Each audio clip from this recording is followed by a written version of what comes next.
Madame, Monsieur, bonsoir. Merci de votre fidélité à Télé Caraïbes. Bienvenue dans le nouveau bulletin de la journée. Dans l'actualité locale, regain des actes de kidnapping, détérioration de la crise politique et économique en Haïti, une triste réalité qui ne laisse Evonie Georges Auguste indifférente. La militante lance un cri d'alarme aux autorités concernées. La prêtresse du Vaudou croit que ces problèmes auxquels fait face le pays est la résultante de l'instabilité politique chronique. Evonie Georges Auguste invite le président Jovenel Moïse et l'opposition à prioriser la voie du dialogue. Écoutez un extrait de ces déclarations au micro de Jean-Paul Lundi et Jean-Vital Pierre. Ces citoyennes qui vivent douleur, toute maman petite à vivre, je dis, dernier, et pour nous prendre là, son jeune garçon, 28 ans, qui perdu la ville. Pendant la chercher, sauver la vie de l'autre monde. Bagay ça doit interpeller nous. Nous sommes des citoyens. Ce pays a fait nous. C'est là de nous vivre. Moi-même, c'est là à l'école. C'est là petite à l'école. C'est là que je travaille. C'est là que je grandis. Est-ce que nous cachons dans chirépite, nous pas parler l'une à l'autre pour nous garder toute jeunesse qui pour remplacer nous à mourir ou bien il a quitté le pays. Et jeunesse qui te paye ta paquet chaque jour. Bagay ça c'est bagay qui doit interpeller tout le monde. Est-ce que les sacrifices ancêtres n'a continué cracher sur eux pour nous pas faire rien. Moi même comme une femme qui connaît l'histoire pays, une femme qui vive de pays qui connaît sacrifice femme te fait pour te finir avec l'esclavage pour nous te libre. Eh bien je dis à me dire même bagay là. Moi dis m'a parler parce que si ne pas parler, c'est Wash qui parler. Insécurité et kidnapping, la police nationale est à pied d'œuvre pour contrer les actions des bandits. Selon le ministre démissionnaire de la Justice, Jean-Oudi Ali, il invite la population à fournir des informations aux autorités policières sur les cas d'enlèvement. On l'écoute au micro de Marc Gerson Félistin. Recensé plusieurs cas de kidnapping, surtout dans la zone métropolitaine. La police nationale saisit des questions au niveau du gouvernement, nous sensibiliser, nous mobiliser, nous interpeller par situation ça pour nous porter éléments nécessaires pour résoudre le problème. Éléments de réponse appropriés par rapport à cela. C'est comme on est capable de constater, la police là, est à pied d'œuvre. Il y a des opérations de police qui en cours, n'ont pas baillé tout détail sur ça, mais opérations de police ont visé à traquer kidnappeurs, quel que soit côté que y a. Parce que les services de renseignement permettent de nous identifier proche côté kidnappeurs cachés. Donc, il n'y a pas avancé sur eux, il n'y a pas de doute là-dessus. La police là mobilisée sous ça. On a demandé aux populations pour les garder calmes pendant la prêtée, vigilants. De même, nous voulons dire aux populations que une prise en charge des questions faites par la police, pas de panique.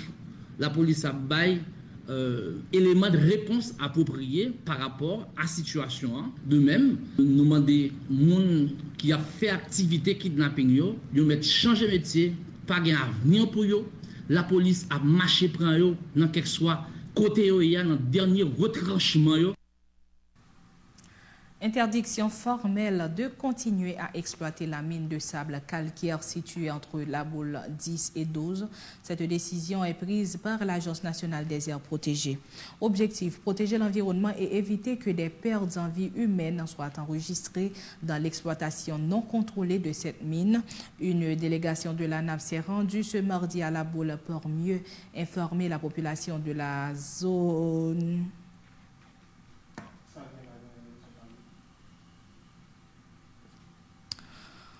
On écoute. Parler non seulement avec la population, mais avec les gens qui ont une responsabilité pour protéger l'environnement et la zone. Nous avons une situation qui est très délicate par rapport avec les mines ça ou derrière là.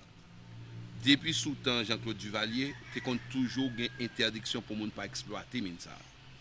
En 2010, il y a un ensemble de matériel roulant, une série de bons camions avec moun et sable à vider et moun yo rete en balle. Et jodi nous oui dire et gagnons ensemble de moun qui voulait créer un banditisme et dans zone là et par rapport avec carrière là dans façon yo voulait descendre en bas pour yo capable déterrer camion et pour une pièce pour yo vendre.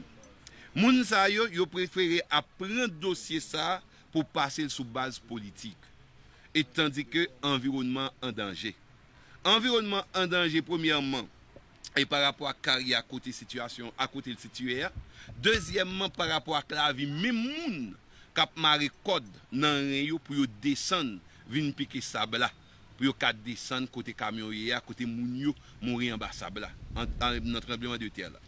Jodi nous vinn lancer un pinga by tout fauteur de trouble, tout moun k'ap rense à la vie moun qui pense que yo ka créer banditisme au moins sous base politique pour yo capable faire moun menace. Dans l'international, la course est encore longue, mais Bernie Sanders et Pete Buttigieg, 40 ans, son cadet, ont pris un solide départ dans les primaires démocrates qui désigneront l'adversaire de Donald Trump pour la présidentielle de novembre. Le sénateur socialiste du Vermont et l'ancien maire d'une petite ville de l'Indiana, inconnu du grand public, il y a un an, ont terminé mardi en tête dans le New Hampshire, avec respectivement près de 26% et 25% des voix. Les 9 candidats toujours en lice ont désormais les yeux rivés sur le Nevada 22 février, puis la Caroline du Sud 29 février, avant le coup près du Super Thursday 3 mars, où une quinzaine d'États se rendront aux urnes. C'est le début de la fin pour Donald Trump à lancer Bernie Sanders devant une foule en liesse. S'il a emporté sa victoire dans un État voisin du sien, le Vermont ne fut cependant pas aussi large que celle annoncée par les sondages. Lors de la primaire 2016, il l'avait emporté avec plus de 60% des voix, très loin devant Hillary Clinton. Dans une course à l'issue imprévisible, Bernie Sanders est plus que jamais l'adversaire désigné de ceux qui, au sein du Parti démocrate, redoutent que son positionnement résolument à gauche ne soit un handicap de taille face à Donald Trump.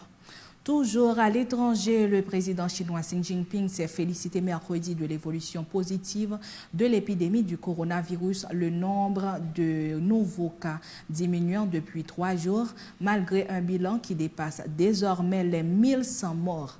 Le pays ne doit toutefois pas relâcher sa garde dans cette grande guerre, a martelé le chef d'État lors d'une réunion à l'instance dirigeante du Parti communiste, a rapporté la télévision publique CCTV.